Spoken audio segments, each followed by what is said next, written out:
All right, good afternoon, everybody. Welcome to this press conference. We will start in just a few seconds. We have Mr. Dave Ball, Marian Burt, and Jen Timmons participating.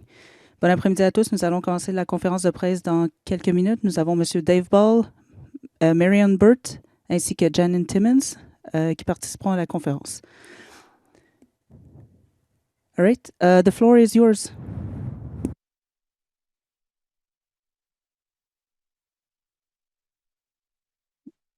We, Janine Timmons in Vancouver, Dave Ball in Cambridge, Ontario, and I in Scarborough, Ontario, are some of the members of a group called Vapers for a Smoke-Free Canada. Dr. Carolyn Bennett, then Minister of Health and Addictions, suggested the creation of VFSC in 2022. The General Director of Tobacco and Vaping Control of Health Canada asked some adults with no connection to the tobacco or vaping or pharmaceutical industries to form a group that could advise the directory on the lived experiences of Canadian adults who had stopped smoking by switching to vaping. We are not the people who hit the headlines.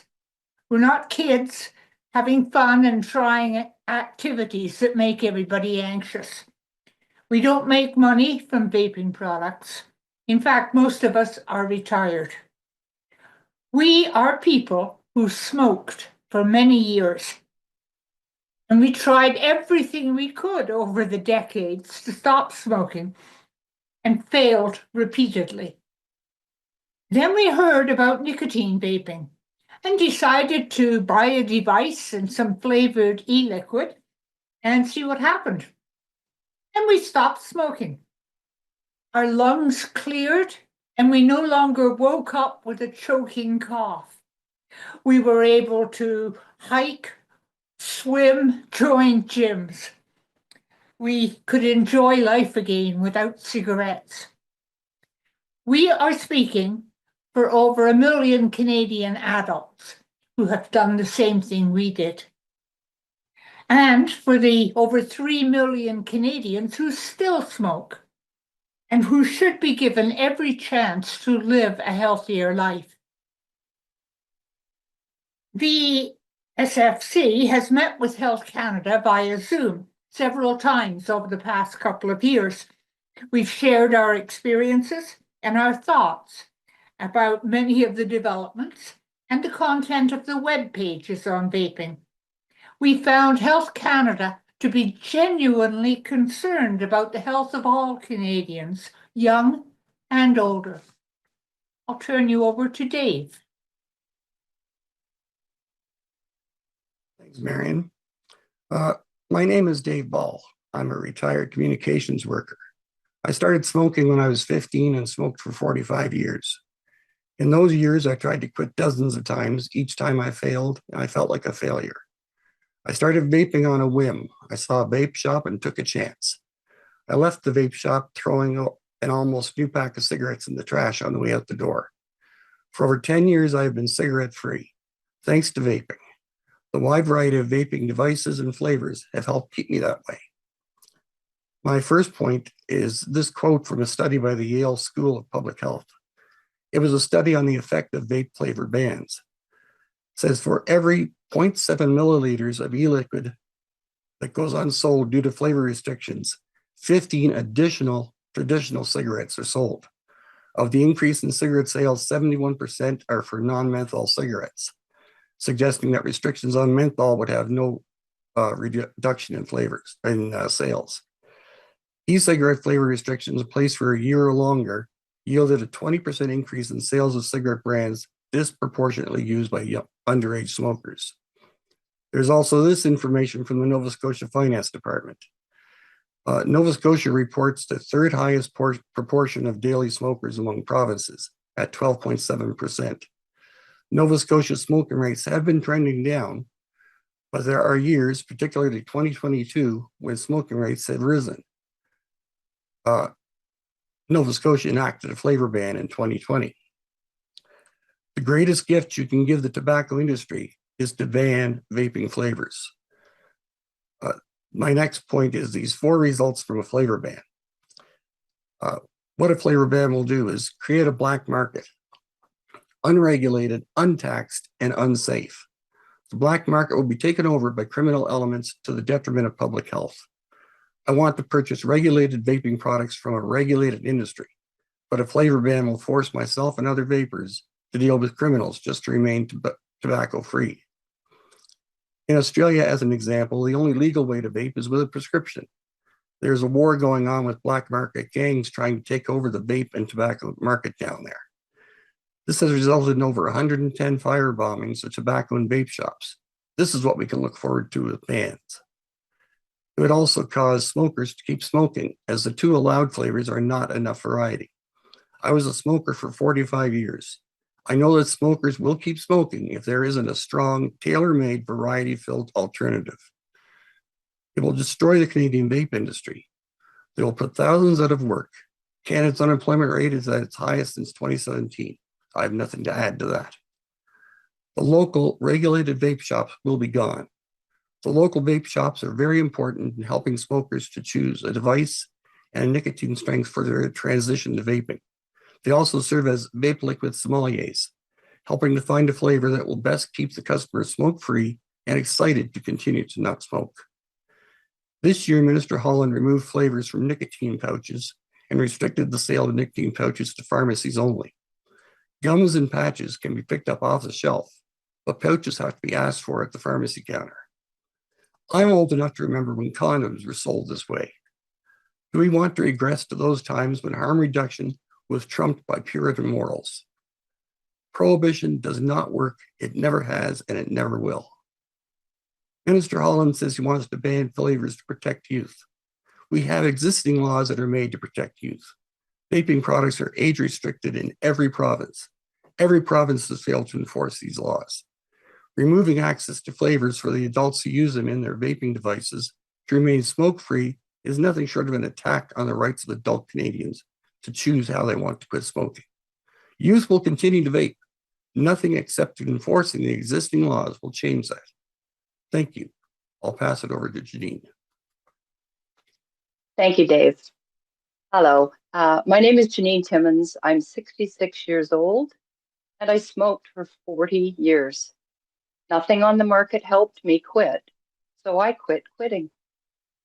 One day, I bought a flavored vape on a whim with no plan to quit smoking. 2 weeks later, I quit smoking, and I haven't smoked in over 9 years. Apparently, I didn't quit the right way. Flavored vaping products are the most studied and most successful smoking cessation tool available today. Removing flavors would diminish the key factor to their success. The messages being sent to Canadians who have quit smoking by switching to these products are mixed. You must quit smoking, but not that way. Completely switching to vaping is safer than continuing to smoke, says Health Canada. Yet, the product that can keep adults, help adults switch to a safer product will no longer be available. We're told the health of all Canadians is important. We're to believe the health of those in lower socioeconomic, Indigenous, neurodiverse, and my community, the LGBTQ+, are important. Yet, these groups are known to have higher smoking rates and will be the most affected by a flavor ban. It seems the world is driven by politics and money and decisions not made for the good of human beings, but for the sake of winning. Lives hang in the balance of a politician's decision. The stroke of a pen can affect the health of so many faceless people who simply have one desire: to live a healthier life and be present for family and friends who they love and who love them. We are fighting for our lives. A flavor ban will result in many people returning to smoking after enjoying their newfound healthier lives. The market will vanish, and with that, the hope that people's lives are truly valued. My friend and former partner died of lung cancer in December of 2020. Like myself, she smoked for decades. Countless quit attempts saw her succeed, then relapse. The endless loop known far too well by far too many. Deb slowly disappeared as her disease progressed. Her confidence was replaced by shame. Her spirit dulled. Her strength diminished, and her mental fortitude fell away.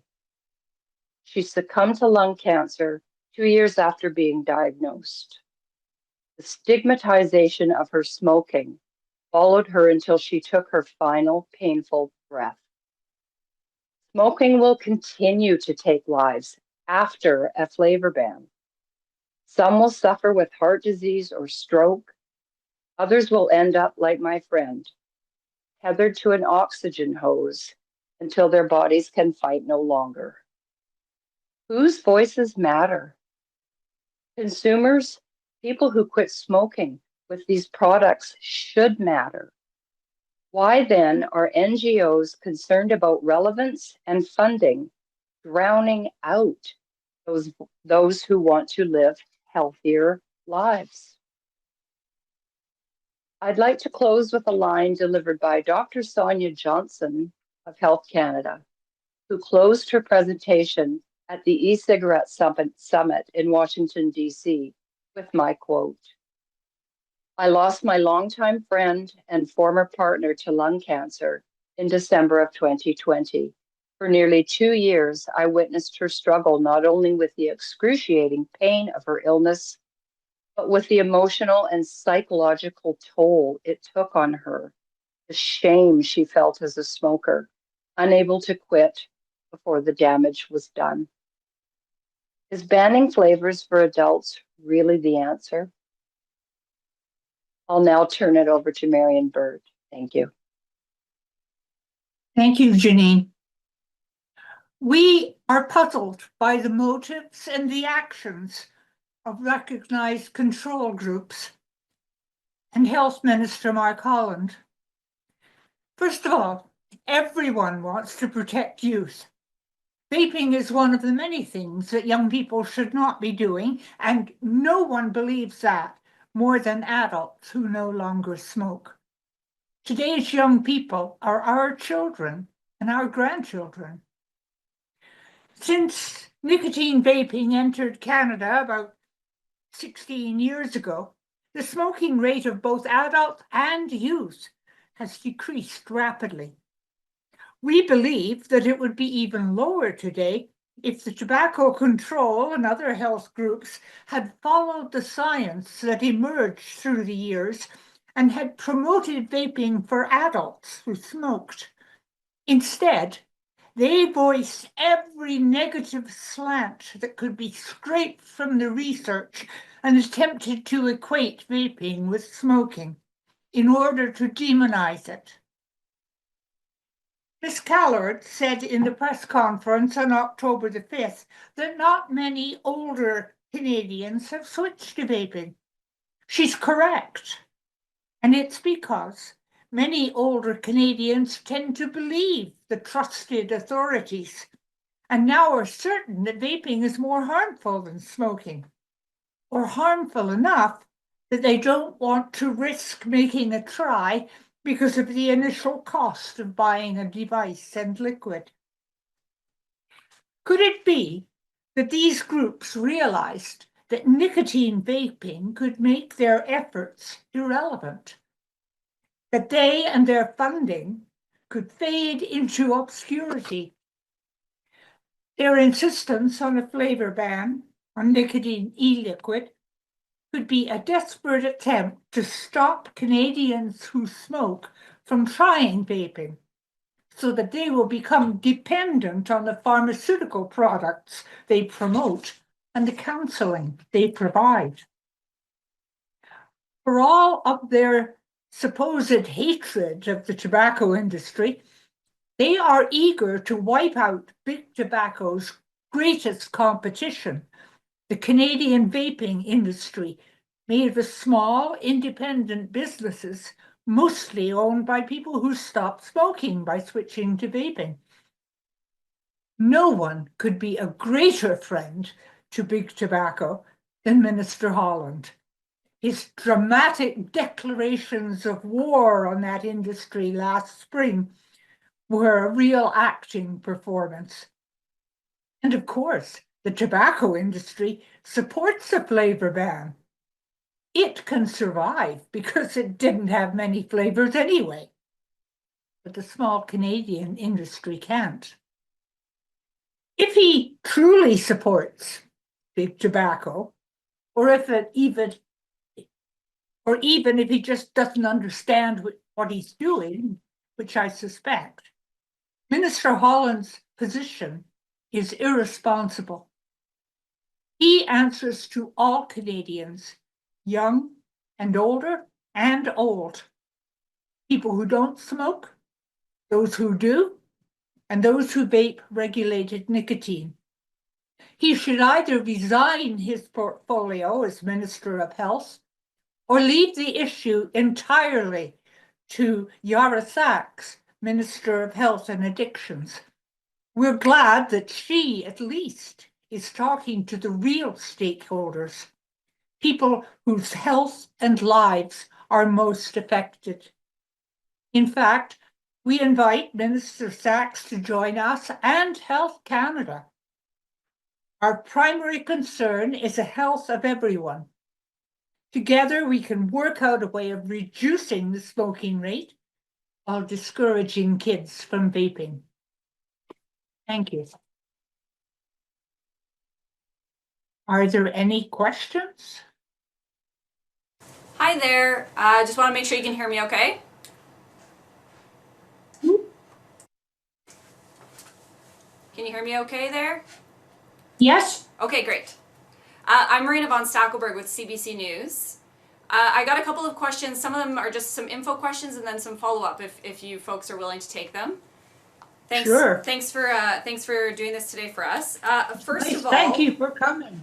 I want to ask you, have you or anyone in your group met with Minister Holland, Minister Sachs, or any of their department staff? And if so, when? Yes, we made attempts in the spring to contact Minister Holland, and we got a reply from his office that they had passed our request over to Minister Sachs.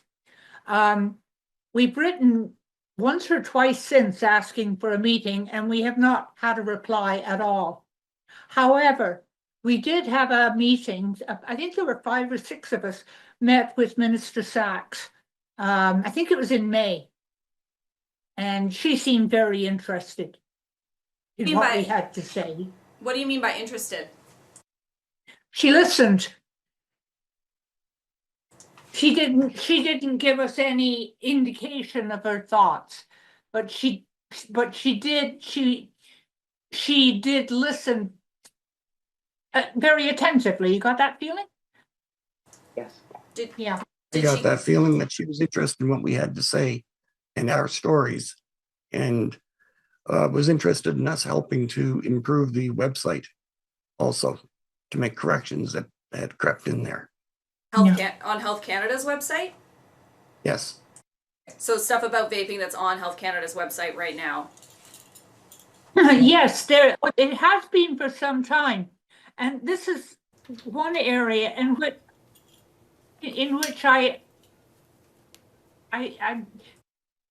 I'm echoing here. Yes, some of the things we talked about with Health Canada were issues on the website, and they did make a lot of changes, and gave us copies and asked us to review them, because there was a lot of myths on there, things like popcorn lung and EVALI and all this sort of thing. And so they looked into the things that we questioned, and they have they have to stay very conservative and safe, of course. But I would say the pages on vaping in Health Canada's website are fair. And when were these changes made? When was it? Was it this? It was earlier this year, or about a year ago. About a year ago, and Okay. Do you have any relationship with Rights for Vapers? And if so, what is it? well, I have taken part in some of their demonstrations. Dave took part in one as well, but I do want to say that that when there has been an event that I can get to easily, I have gone there on my own steam. The only time I have gone with Rights for Vapers is, when it's been in Ottawa. And just one more kind of clarity question. Do you get any support, financial or otherwise, from the vaping industry or the nicotine industry? No. As a matter of fact, I will say that my train ticket and hotel when I go to Ottawa is provided, but I don't know where it comes from. It could be a billionaire philanthropist who likes vaping, for all I know. Why don't you know where it comes from? I don't know where it comes from, no. But why not? Because I don't ask. Okay. Just a couple more questions here. Canada does have one of the highest youth vaping rates in the world. Does it? Yes, statistically, I would yes. question that. I know that these groups say that, but I would really question that. And also, Statistical data. I would also say that I think it's the FDA report from the US came out recently, and youth vaping in the US has dropped drastically since 2019. It hit its peak, and it's dropping there, and I believe it's dropping in Canada as well. Okay, so my question though is that Canada statistically does have one of the highest youth vaping rates in the world, and there is data that shows that young people find flavors more appealing. So, this flavor ban does look to have mint and menthol tobacco flavors. So what is your concern with adults not being able to access those flavors when we know that there is data to support, and this is the federal government's reasoning, that there is data to support that the flavors, the fruity flavors, the fun flavors do appeal to young people? Well, I'll tell you something. We're retired, so we have a lot of time to read research. And in studies of kids, asking kids why they vape, flavors is about third or fourth on the list. It's curiosity because of all the publicity about the horrors of youth vaping, and kids want to try it. They're curious, and just fitting in with the cool crowd. And flavors comes way below those. If I also may add to that, Marion.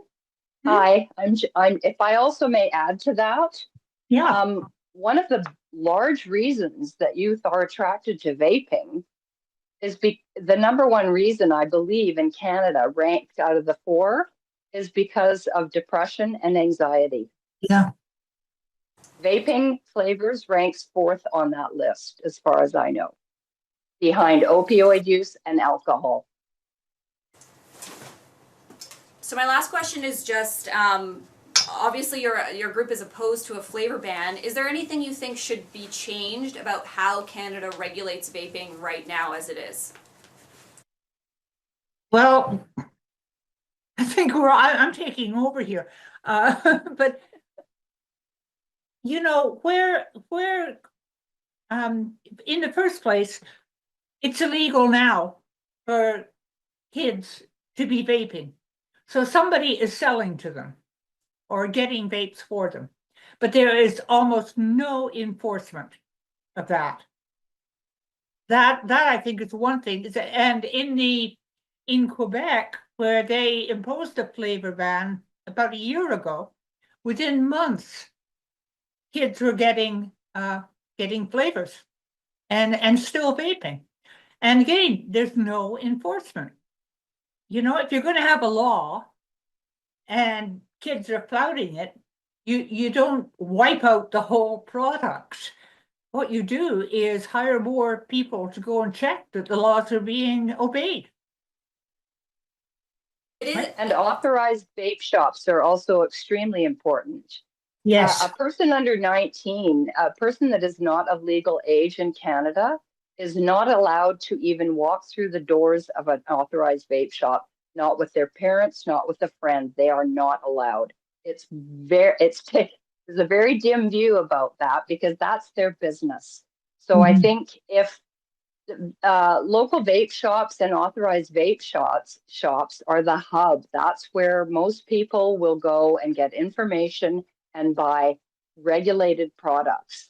They don't get them off of TikTok. They don't ask their friends to go into a store. That's just not how it's done. So if regulations were adhered to, like a liquor store that sells flavored alcohol or a cannabis store that sells flavored gummies, you must have identification to walk in that door. And I think we need to adhere to that.